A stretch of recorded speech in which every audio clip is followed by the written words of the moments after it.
সম্মানিত দিনী ভাই ও বোন, রাতে ঘুমানোর পূর্বে এশারের নামাজ পড়ে নবীজির শিখানো একটি ছোট্ট দোয়া 21 বার যদি পাঠ করিতে পারেন, আপনার কপাল খুলে যাবে, ভাগ্য পরিবর্তন হয়ে যাবে। জীবনের সকল অভাব অনটন দুঃখ কষ্ট পেরেশানি বিপদ আপদ বালা মুসিবত সাথে সাথে দূর হয়ে যাবে। আল্লাহ তাআলার পক্ষ থেকে গায়বী সাহায্য চলে আসবে। সুবহানাল্লাহ। সম্মানিত দিনী ভাই ও বোন আমার, এই আমল করলে আল্লাহ তাআলা আপনার জন্য রিজিকের সমস্ত দরজা খুলে দিবেন। আপনি যা চাইবেন আল্লাহ তাআলা আপনাকে তাই দান করবেন। যে দোয়াই করবেন সে দোয়াই কবুল করবেন। একটি ছোট্ট ঘটনা শুনলে অবাক হয়ে যাবেন, আশ্চর্য হয়ে যাবেন। আল্লাহ নবী সাল্লাল্লাহু আলাইহি ওয়াসাল্লামের একমাত্র আদরের কন্যা হযরত ফাতিমা রাদিয়াল্লাহু তাআলা আনহা, যাকে মহান আল্লাহ তাআলা জান্নাতের সর্দারিনী হিসেবে কবুল করেছেন। সম্মানিত দিনী ভাই বোন, আল্লাহ নবী সাল্লাল্লাহু আলাইহি ওয়াসাল্লামের এই আদরের কন্যা ফাতিমা রাদিয়াল্লাহু তাআলা আনহা দুনিয়ায় খুব কষ্ট করেছেন। অভাব অনটন বিপদ আপদ বালা মুসিবত দুঃখ কষ্ট পেরেশানি চতুর্দিক থেকে তাকে গ্রাস করে ফেলেছিল। তার ঘরের মধ্যে কখনো 3 দিন, কখনো 7 দিন, কখনো 1 মাস কিতাবের মধ্যে পাওয়া যায়, কখনো কখনো 3 মাস পর্যন্ত তার ঘরের মধ্যে কোনো খাবার পাওয়া যেত না। সম্মানিত দিনী ভাই বোন, ঠিক এরকম ভাবে একবার ফাতিমা রাদিয়াল্লাহু তাআলা আনহার ঘরের সমস্ত খাবার শেষ হয়ে গেল। কোথাও তারা খাবার পায় না, খুব কষ্টের মধ্যে ছিল। এমন অবস্থায় আসরের নামাজের সময় আলী রাদিয়াল্লাহু তাআলা আনহু মসজিদে নববীতে চলে গেলেন আসরের নামাজ পড়ার জন্য। তিনি আসরের নামাজ শেষ করে দেখতে পারলেন মসজিদে নববীর একটি পিলারের সঙ্গে বেশ কয়েকটি ছাগল বাঁধা রয়েছে। আলী রাদিয়াল্লাহু তাআলা আনহু সাহাবীদেরকে জিজ্ঞেস করলেন, ও সাহাবীরা, এই ছাগলগুলো কার? সাহাবীরা বলল, হে ভাই আলী, এই ছাগলগুলো আল্লাহর নবী সাল্লাল্লাহু আলাইহি ওয়াসাল্লামের নিকট হাদিয়া এসেছে। আলী রাদিয়াল্লাহু তাআলা আনহু এই কথা শুনে খুব খুশি হয়ে গেলেন, কারণ নবী করিম সাল্লাল্লাহু আলাইহি ওয়াসাল্লাম ছিলেন আলী রাদিয়াল্লাহু তাআলা আনহু এর শ্বশুর। সম্মানিত দিনী ভাই ও বোন আমার, আলী রাদিয়াল্লাহু তাআলা আনহু বাড়িতে চলে গেলেন। গিয়ে ফাতিমা রাদিয়াল্লাহু তাআলা আনহাকে বললেন, ও ফাতিমা শোনো, আমি মসজিদে নববীতে গিয়েছিলাম আসরের নামাজ পড়ার জন্য। নামাজ শেষ করে দেখতে পারলাম মসজিদে নববীর একটি পিলারের সঙ্গে বেশ কয়েকটি ছাগল বাঁধা রয়েছে। আমি সাহাবীদেরকে জিজ্ঞেস করলাম, ও সাহাবীরা, এই ছাগলগুলো কার? সাহাবীরা বলল, হে ভাই আলী, এই ছাগলগুলো আল্লাহর নবী সাল্লাল্লাহু আলাইহি ওয়াসাল্লামের নিকট হাদিয়া এসেছে। ও ফাতিমা, নবীজি যদি আমাদের এই অভাবের কথা, আমাদের এই দুরবস্থার কথা জানতে পারেন, তাহলে একটি ছাগল হলেও তো আমাদেরকে আহার করার জন্য দিবেন।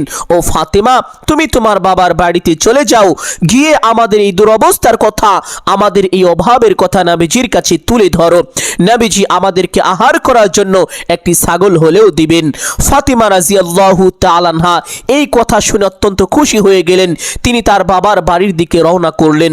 বাড়িতে গিয়ে দরজায় নক করলেন। তখন নবীজি সাল্লাল্লাহু আলাইহি ওয়াসাল্লাম আম্মা জান আয়েশা রাদিয়াল্লাহু তাআলা আনহার সঙ্গে কথাবার্তা বলতেছিলেন।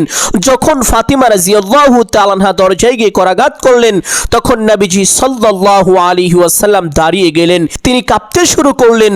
নবীজি সাল্লাল্লাহু আলাইহি ওয়াসাল্লাম এত পরিমাণ কাঁপতেছিলেন যে তার গায়ে থেকে চাদর মুবারক নিচে পড়ে গেল। নবীজি বললেন, ও আয়েশা, দেখো ফাতিমা এসেছে। আমার মনে হচ্ছে ফাতিমা হয়তো কোনো বিপদের মধ্যে পড়ে গিয়েছে, কারণ ফাতিমা তো এমন সময় কখনো আসে না, আজকে হঠাৎ করে এমন সময় কেন আসলো? আম্মা জান আয়েশা রাদিয়াল্লাহু তাআলা আনহা দরজা খুলে দিলেন। খুলে দেওয়ার সাথে সাথে দেখতে পারলেন দরজার সামনে নবীজির কন্যা হযরত ফাতিমা রাদিয়াল্লাহু তাআলা আনহা দাঁড়িয়ে আছে।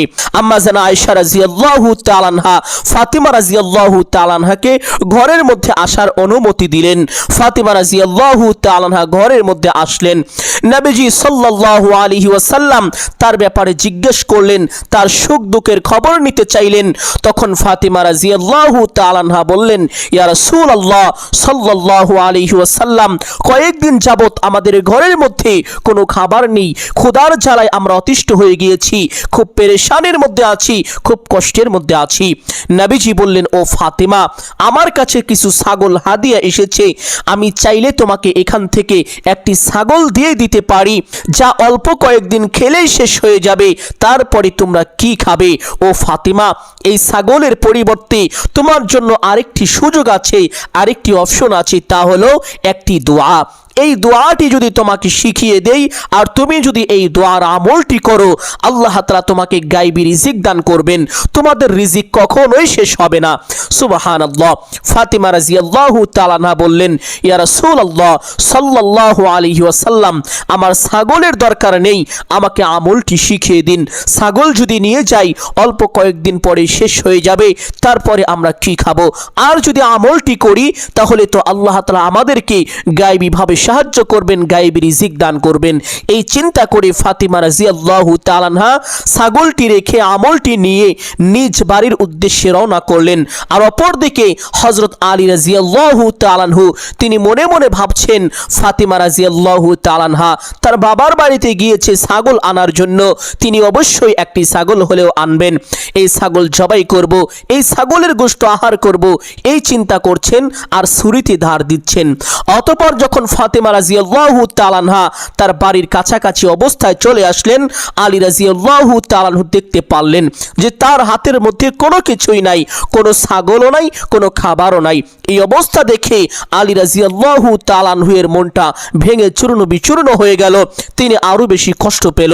অতঃপর ফাতিমা রাদিয়াল্লাহু তাআলা আনহা যখন বাড়ির উপরে চলে আসলেন, আসার পরে আলী রাদিয়াল্লাহু তাআলা আনহু বললেন, ও ফাতিমা, তুমি চিন্তা করো না, আমি বুঝতে পেরেছি তুমি যাওয়ার পূর্বেই হয়তো ছাগলগুলো বিতরণ করা হয়ে গিয়েছে। ও ফাতিমা, তুমি টেনশন করো না। ফাতিমা রাদিয়াল্লাহু তাআলা আনহা বললেন, হে আলী, আমি যাওয়ার পূর্বে কোনো ছাগল বিতরণ করা হয়নি, সমস্ত ছাগলগুলো এখনো রয়ে গেছে। কিন্তু আমি যখন নবীজিকে আমার এই দুরবস্থার কথা, আমাদের এই অভাবের কথা বললাম, নবীজি বললেন, ও ফাতিমা, আমি চাইলে তোমাকে একটি ছাগল দিতে পারি, যা অল্প কয়েকদিন খেলেই তো শেষ হয়ে যাবে, তারপরে তোমরা কি খাবে? ও ফাতিমা, এই ছাগলের পরিবর্তে তোমার জন্য আরেকটি অপশন আছে, তা হলো আমি তোমাকে একটি দোয়া শিখিয়ে দিব, যদি তুমি এই দোয়াটি পাঠ করো আল্লাহ তাআলা তোমাকে গায়বী রিজিক দান করবেন, যেই রিজিক কখনোই শেষ হবে না। ও আলী, এই জন্য আমি চিন্তা করে দেখলাম যে নবীজি তো ঠিকই বলেছেন, তাই চিন্তা ভাবনা করে ছাগলটি রেখে আমলটি নিয়ে চলে এসেছি। আলী রাদিয়াল্লাহু তাআলা আনহু এই কথা শোনার সঙ্গে সঙ্গে তিনি অত্যন্ত খুশি হয়ে গেলেন এবং ফাতিমা রাদিয়াল্লাহু তাআলা আনহার বুদ্ধির প্রশংসা করতে লাগলেন। সুবহানাল্লাহ। অতঃপর যখন এশারের নামাজের সময় হলো, ফাতিমা রাদিয়াল্লাহু তাআলা আনহা এবং আলী রাদিয়াল্লাহু তাআলা আনহু দুইজনে এশারের নামাজ পড়লেন। এশারের নামাজ শেষ করে সে স্থানে বসে এই আমলটি করলেন। এই আমলের বরকতে আল্লাহ তাআলা তাদেরকে সাথে সাথে গায়বী রিজিক দান করলেন, এত পরিমাণ রিজিক দান করলেন যেই ফাতিমা এবং যেই আলী একসময় ক্ষুধার্ত অবস্থায় দিন কাটাতো, সেই ফাতিমা রাদিয়াল্লাহু তাআলা আনহা এবং আলী রাদিয়াল্লাহু তাআলা আনহু এই রিজিকগুলো খেয়ে শেষ করতে পারলো না। সুবহানাল্লাহ। সম্মানিত দিনী ভাই বোন, এরপর থেকে তাদের ঘরে আর কখনো অভাব অনটন আসতো না। সম্মানিত দিনী ভাই বোন, আপনিও যদি এই আমলটি করতে পারেন, আল্লাহ তাআলা আপনার সংসার পরিবার থেকে সকল অভাব অনটন দুঃখ কষ্ট নামক বস্তুকে দূর করে দিবেন। আপনার ঘরের মধ্যে আল্লাহ তাআলা বৃষ্টির মতো শান্তি এবং বরকত নাজিল করবেন। সম্মানিত দিনী ভাই বোন, অনেকে চাকরি খুঁজছেন, চাকরির ব্যবস্থা হচ্ছে না, তারা যদি এই আমলটি করেন আল্লাহ তাআলা তাদেরকে অতি দ্রুত ভালো চাকরির ব্যবস্থা করে দিবেন। অনেকেই বিদেশ যেতে চান, ভালো ভিসা পান না, আমলটি করুন, আল্লাহ তাআলা অতি দ্রুত ভালো ভিসার ব্যবস্থা করে দিবেন। অনেকেই আছেন যেই দিকেই যান শুধু ব্যর্থ হয়ে যান, যে কাজেই হাত দেন ক্ষতিগ্রস্ত হয়ে যায়, কখনোই আপনি উন্নতি লাভ করতে পারেন না, সফল হতে পারেন না। আমি বলবো এই আমলটি করুন, আল্লাহ তাআলা দুনিয়ার প্রত্যেকটি জায়গায় প্রত্যেকটি কাজে আপনাকে পূর্ণ সফলতা এবং উন্নতি দান করবেন, সকল প্রকার ব্যর্থতা ও অবনতি থেকে নিজ কুদরতি হাতে হেফাজত করবেন। সুবহানাল্লাহ। সম্মানিত দিনী ভাই ও বোন আমার, এই আমলটি করার জন্য এশারের আজান হওয়ার সাথে সাথে উত্তম রূপে ওযু করবেন। ওযু শেষ করে একটি পবিত্র স্থানে চলে যাবেন, গিয়ে কিবলামুখী হয়ে এশারের 4 রাকাত সুন্নতে গায়রে মুআক্কাদা আছে, চাইলে এই সুন্নতটি পড়তে পারেন, না চাইলে নাও পড়তে পারেন, পড়লে অনেক সওয়াব আছে, না পড়লে কোনো গুনাহ নেই। তবে এশারের 4 রাকাত ফরজ নামাজ অবশ্যই আপনি পড়বেন। দিনী ভাই ও বাবারা, যারা প্রাপ্তবয়স্ক বালেগ পুরুষ মানুষ রয়েছেন, তারা মসজিদে গিয়ে জামাআতের সাথে এশারের 4 রাকাত ফরজ নামাজ পড়বেন। মা বোন এবং মাযুর ব্যক্তিগণ যারা রয়েছেন, তারা ঘরে বা বাড়িতে বা একটি পবিত্র স্থানে এশারের 4 রাকাত ফরজ নামাজ পড়বেন। এশারের 4 রাকাত ফরজ নামাজ পড়ার পরে 2 রাকাত সুন্নতে মুআক্কাদা যা না পড়লে নয়। এই 2 রাকাত সুন্নতে মুআক্কাদা অবশ্যই পড়বেন, অতঃপর 3 রাকাত বিতির পড়বেন, অতঃপর 2 রাকাত নফল নামাজ পড়বেন। সম্মানিত দিনী ভাই বোন, এই নামাজগুলো শেষ করে সে স্থানে বসে সর্বপ্রথম এই দুরূদটি পাঠ করবেন। কিতাবের মধ্যে এসেছে এই দুরূদ হলো ধন সম্পদ লাভের দুরূদ। এই দুরূদ বেশি বেশি পাঠ করলে ধন সম্পদ বৃদ্ধি হয়, এবং কেউ যদি নিয়মিত এই দুরূদটি পাঠ করেন আল্লাহ তাআলা তাকে অতি দ্রুত গুপ্তধনের সন্ধান দিবেন। সুবহানাল্লাহ। গুপ্তধন কি এবং কিভাবে পাওয়া যায় এটা অনেকেই জানি না।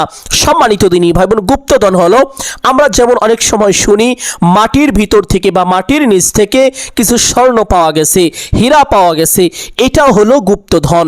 এই সমস্ত গুপ্তধন আল্লাহ তাআলা আপনাকে দান করিবেন। এই জন্য চেষ্টা করবেন দুরূদটি বেশি বেশি পাঠ করার জন্য। দুরূদটি হলো আল্লাহুম্মা সাল্লি আলা মুহাম্মাদিন আবদিকা ওয়া রাসূলিকা ওয়া আলাল মুমিনিনা ওয়াল মুমিনাতি ওয়াল মুসলিমিনা ওয়াল মুসলিমাতি। দুরূদটি আমলের সময় 21 বার পাঠ করবেন। আর যদি এই দুরূদটি না পারেন বা পাঠ করা কষ্ট হয়ে যায়, তাহলে যেই দুরূদটি আপনার কাছে ভালো লাগে, আবার চাইলে ছোট্ট দুরূদ সাল্লাল্লাহু আলাইহি ওয়াসাল্লাম, এই দুরূদটিও পাঠ করতে পারেন। তবে কথা হলো যে কোনো দুরূদ কমপক্ষে 21 বার পাঠ করবেন। দুরূদ পাঠ করা শেষ করে একটি ছোট্ট ইস্তেগফার পাঠ করবেন। যেই ইস্তেগফারের ব্যাপারে নবীজি বলেছেন আল্লাহ তাআলা আপনাকে 5টি পুরস্কার দান করবেন যদি এই ইস্তেগফারটি বেশি বেশি পাঠ করেন। 1 নাম্বার পুরস্কার, আল্লাহ তাআলা আপনার সকল গুনাহ খাতা ক্ষমা করে দিবেন। 2 নাম্বার পুরস্কার, আপনার সংসার পরিবার থেকে সকল অভাব অনটন দুঃখ কষ্ট পেরেশানি বিপদ আপদ বালা মুসিবত দূর করে দিবেন। 3 নাম্বার পুরস্কার, আল্লাহ তাআলা আপনাকে চতুর্দিক থেকে বৃষ্টির মতো রিজিক দান করবেন।